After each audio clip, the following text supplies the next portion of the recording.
Hello everyone, welcome to our channel physical education with me. जो भी हमारे channel पे आज पहली बार आए हैं वो हमारे चैनल को सब्सक्राइब कर दीजिए और बेल आइकन दबाना मत भूलिएगा ताकि आपको हमारे चैनल की लेटेस्ट वीडियो की अपडेट मिलती रहे।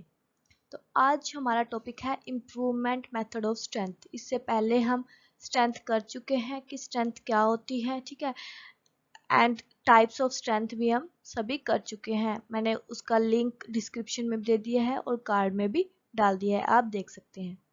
तो आज हम करेंगे मेथड्स। कौन से मेथड्स होते हैं? Isometric weight training method, isotonic weight training and isokinetic training programme.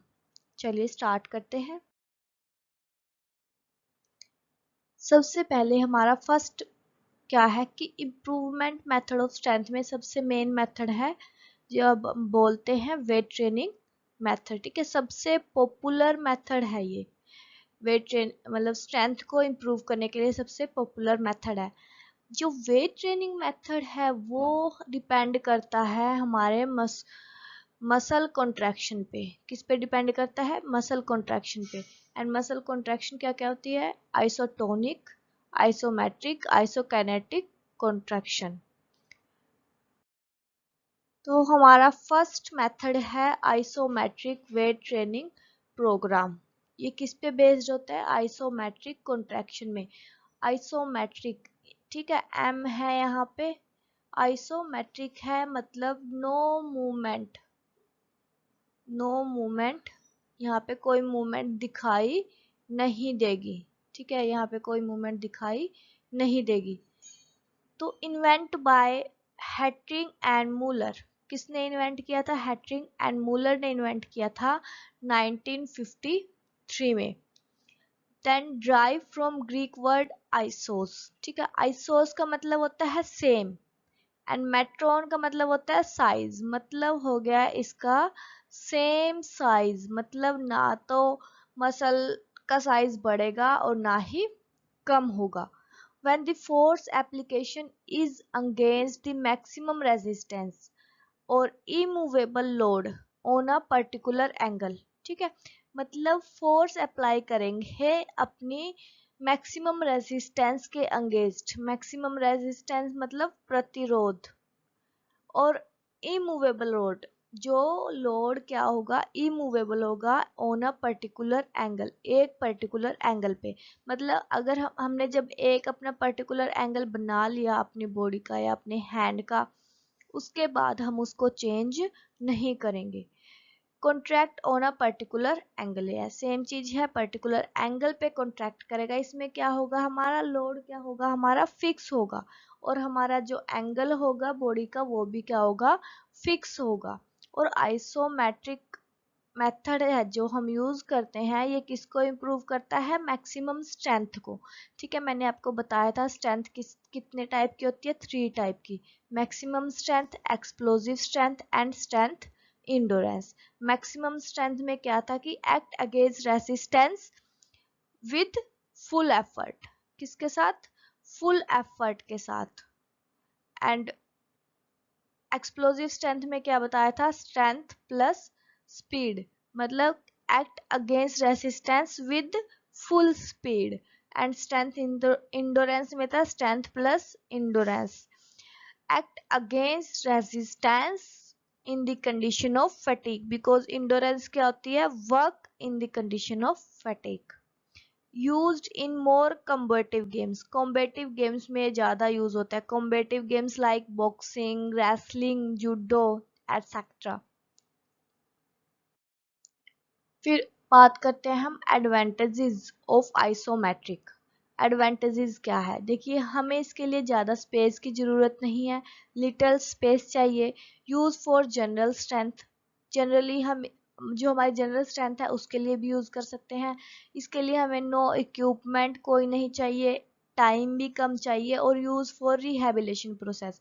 Rehabilitation process क्या होता है कि जब जैसे कोई भी इंजरी हो जाती है हमें, ठीक है, इंजरी हो जाती है या हम बीमार हो जाते हैं, उसके बाद हमारी परफॉर्मेंस क्या हो जाती है? डाउन हो जाती है। तो वापस परफॉर्मेंस के सेम लेवल पे आने के लिए जो हम रिकवरी करते हैं बॉडी की, उसको क्या बोलते हैं? Rehabilitation process. देन डिसएडवांटेजेस क्या है, क्या ये सिर्फ ओनली किसको इम्प्रूव करती है, स्टैटिक स्ट्रेंथ को। एंड स्टैटिक स्ट्रेंथ क्या होती है, मैंने आपको कल भी बताया था, एज फॉर स्टैंड मतलब वही सेम जिसमें मूवमेंट दिखाई नहीं देती। Development and only a specific joint, सिर्फ एक स्पेसिफिक जॉइंट की डेवलपमेंट करती है, बिकॉज यहाँ पे एंगल क्या होता है, फिक्स होता है। लॉस ऑफ इंटरेस्ट, ठीक है, इसके अंदर क्या है, इंटरेस्ट भी कम होता है, बिकॉज कोई मूवमेंट नहीं होती तो थोड़ा बोरिंग टाइप लगता है। अब बात करते हैं इसकी एक्सरसाइजेज की, ठीक है। एक्सरसाइज आप पिक्चर्स में भी देख सकते हैं, नाइक साइडवेज है, फॉरवर्ड है, ठीक है, बैकवर्ड है। इसके अंदर क्या है, हम एक बार पोजीशन ले लें और वहीं पे स्टे करते हैं। यहाँ भी देख सकते हैं आप, यहाँ पे हम स्टे करते हैं, ठीक है, स्क्वाट लगाते हैं, यहाँ पे स्टे हो गए, ठीक है, डिप्स लगाते हैं, यहाँ पे स्टे हो गए, फिर देन यहाँ पे स्टे हो गए, ठीक है। हमने मतलब कहने का मतलब है एक एंगल लेंगे, एक पर्टिकुलर एंगल फिक्स करेंगे, देन वहां पे क्या होंगे, स्टे हो जाएंगे। फिर आइसोटोनिक, आइसोटोनिक मतलब based on iso contract sorry isotonic contraction पे। आइसोटोनिक टी से ट्यून, ट्यून मतलब यहाँ पे मूवमेंट दिखाई देगी, मूवमेंट यहाँ पे दिखाई देगी।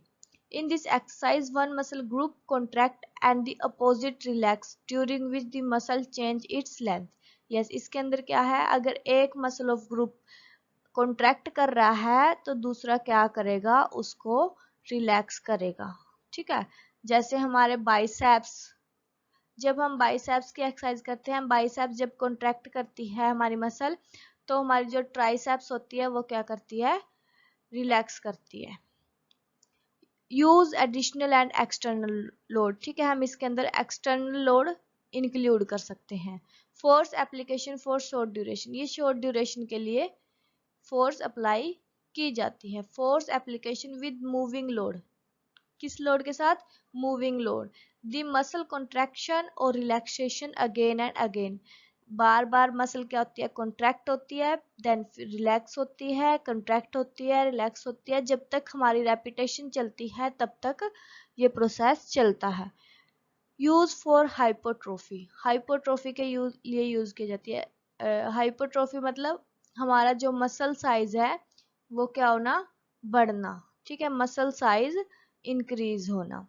मोर इंटेंसिटी, मोर इंटेंसिटी होती है इसके अंदर, इंटेंसिटी मतलब कितनी तीव्रता से हम वर्क करते हैं। और less volume, less volume, volume यहाँ से क्या रिलेटेड है कि हम कितना वर्क करते हैं, वर्क डन। इंटेंसिटी और वॉल्यूम हमेशा अपोजिट होंगी, अगर इंटेंसिटी ज़्यादा है तो वॉल्यूम क्या होगी, कम होगी, अगर वॉल्यूम ज़्यादा है तो इंटेंसिटी क्या होगी, कम होगी। ये दोनों क्या होती हैं, एक दूसरे के अपोजिट होती हैं। Based on repetition minimum 8 to 12, ठीक है, रेपिटेशन कितनी होनी चाहिए, 8 से 12 होनी चाहिए। हम इसके अंदर डिफरेंट स्टेशंस भी यूज करते हैं फॉर डिफरेंट मसल ग्रुप, जैसे सर्किट ट्रेनिंग हम देखते हैं, यहाँ पे एक मसल ग्रुप के लिए स्टेशन है, यहाँ पे एक स्टेशन है, यहाँ पे लेग का स्टेशन है, यहाँ पे आर्म का, एब्डोमल का, यहाँ पे स्टेशंस बना देते हैं, ठीक है। Rest 20 to 30 second between set, set के बीच में 20 to 30 सेकेंड का रेस्ट होना चाहिए।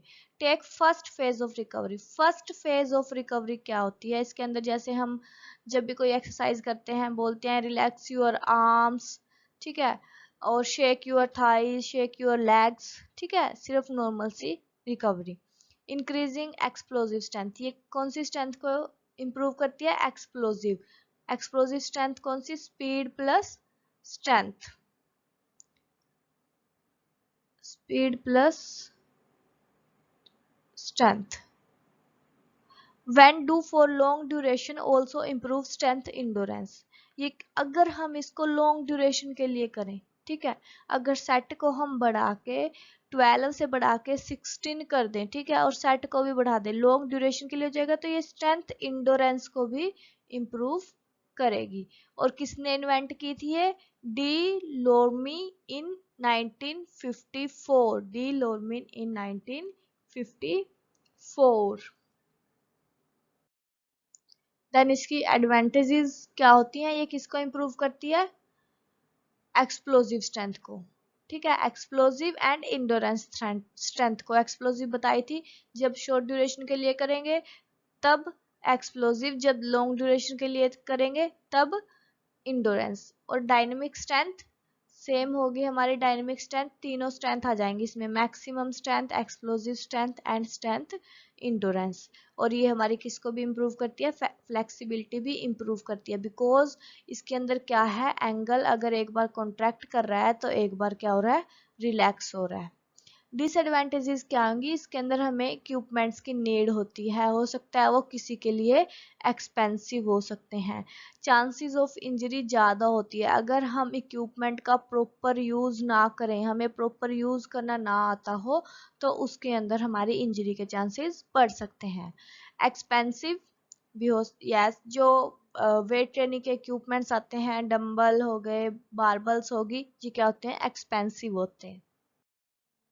इसकी एक्सरसाइज देखते हैं, देखिए जंपिंग होगी, जंपिंग हो गया हम जो यूज करते हैं, ठीक है, जंपिंग होगी, यहाँ पे रनिंग, रनिंग होगी जो हम माउंटेन रनिंग करते हैं, ठीक है, यहाँ पे अलग अलग एक्सरसाइजेज हैं, आप देख सकते हैं यहाँ पे सारी, ये सारी कैसी हैं, जिसके अंदर हमारी मसल क्या कर रही है, कॉन्ट्रैक्ट कर रही है एंड रिलैक्स कर रही है। फिर बात करते हैं आइसोकाइनेटिक वेट ट्रेनिंग की। आइसोकाइनेटिक मतलब आइसोकाइनेटिक कॉन्ट्रैक्शन पे बेस्ड है, ठीक है, आइसोकाइनेटिक जो कॉन्ट्रैक्शन होती है ये मिक्स होती है आइसोमेट्रिक का भी, ठीक है, यहाँ पे देखिए आइसोटोनिक एक्सरसाइजेज और आइसोमेट्रिक, ये दोनों का कंबाइन होती है, ठीक है। हाई स्टैंडर्डाइज मशीन का हम यूज करते हैं, आइसोकाइनेटिक में हम मशीन्स का यूज करते हैं, वो भी कैसी, हाईली स्टैंडर्डाइज। इसके अंदर क्या होता है, फिक्स लोड होता है, लोड हमारा फिक्स होता है, ठीक है, जिसपे हम वर्क करते हैं, जैसे हम ट्रेडमिल का यूज करते हैं, ठीक है, ट्रेडमिल का यूज करते हैं, उसके अंदर क्या होता है, हमारा जो लोड होता है, हम स्पीड क्या होती है उसको फिक्स कर लेते हैं, स्पीड भी इसमें क्या हो जाएगी, फिक्स हो जाएगी। और जो आइसोकाइनेटिक वेट ट्रेनिंग प्रोग्राम है ये सिर्फ कौन यूज करते हैं, ज्यादातर प्रोफेशनल्स यूज करते हैं, और ये सभी टाइप्स जो भी स्ट्रेंथ के हैं सबको क्या करती है, इम्प्रूव करती है। जो आइसोकाइनेटिक वेट ट्रेनिंग प्रोग्राम है ये बहुत पॉपुलर है, बिकॉज ये जो अपना रिजल्ट है वो बहुत ही जल्दी दिखाता है, कम से कम टाइम में ये ज्यादा से ज्यादा रिजल्ट देता है। इसकी एडवांटेजेस क्या हो जाएंगी, फर्स्ट ऑफ ऑल तो क्या हो जाएगी कि जो हमारी ऑल टाइप्स ऑफ स्ट्रेंथ को ये इम्प्रूव करता है और फास्टली करता है, मतलब कम टाइम में ज़्यादा। और speed and load, use varieties of speed and load, इसके अंदर अगर हम फिक्स करते हैं बट हम क्या कर सकते हैं, इनको चेंज कर सकते हैं, स्पीड और जो हमारी स्पीड है और जो हमारी इंटेंसिटी वगैरह है वो हम फिक्स कर सकते हैं। यूज इन रिहेबिलेशन प्रोसेस में इसको सबसे ज़्यादा यूज किया जाता है। डिसएडवांटेजेस क्या हो जाएंगी, ये हाईली कॉस्टली इक्विपमेंट्स होते हैं, जो मशीन्स होती हैं वो बहुत ही ज़्यादा एक्सपेंसिव होती हैं और क्वालिफाइड ट्रेनर चाहिए हमें उसके लिए, बिकॉज अगर थोड़े से भी हम मशीन्स के साथ गलत एक्सरसाइज करते हैं तो वो बेनिफिट की बजाय हमारे इंजरी भी हो सकती है। Need more space for equipment और मशीन्स, यस, बहुत ही ज़्यादा स्पेस यूज चाहिए, बिकॉज जो मशीन्स है वो बहुत बड़ी बड़ी होती हैं।